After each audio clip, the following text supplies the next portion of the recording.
Temple గ్లాన్స్‌కు స్వాగతం. ఈ కార్యక్రమం మీకు నచ్చితే సబ్స్క్రైబ్ చేయండి, షేర్ చేయండి, లైక్ చేయండి. అదిగో చూస్తున్నారు గదా! అది మంత్రాలయం. మంత్రాలయం రాఘవేంద్ర స్వామి గుడి.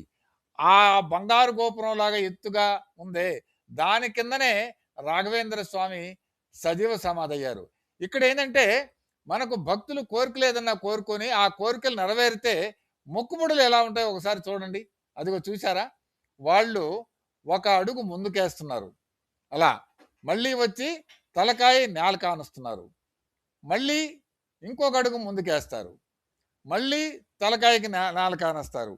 ఇక్కడేందంటే అశేష ప్రజానీకం చూడండి. ఎంతమంది వస్తున్నారో ఆ స్వామి పట్ల భక్తితో. అదిగో చూడండి ఇంకో రకమైన మొక్కుబడి. చూసారా? అలా పొల్లు దండాలు. బట్టలు చొక్కా ఆచ్ఛాదనం చొక్కా లాంటిది కూడా లేకుండా కేవలం పొల్లు దండాలు ఆ నేలపైన పెట్టి స్వామివారి పట్ల భక్తిని చాటుకుంటున్నారు. మనకు మనసులో ఏదైనా కోరికలు కోరుకొని ఆ కోరికలుగా నెరవేరితే ఈ స్వామివారి ఆ సమాధి చుట్టూరు కూడా అలా వాళ్ళ మొక్కుబడులు తీర్చుకుంటారు. 1671లో స్వామి సజీవ సమాధి అయినప్పటి నుంచి నేటి వరకు కూడా భక్తులు తండోపతండాలుగా వచ్చి వాళ్ళ కోరికలు నెరవేర్చుకొని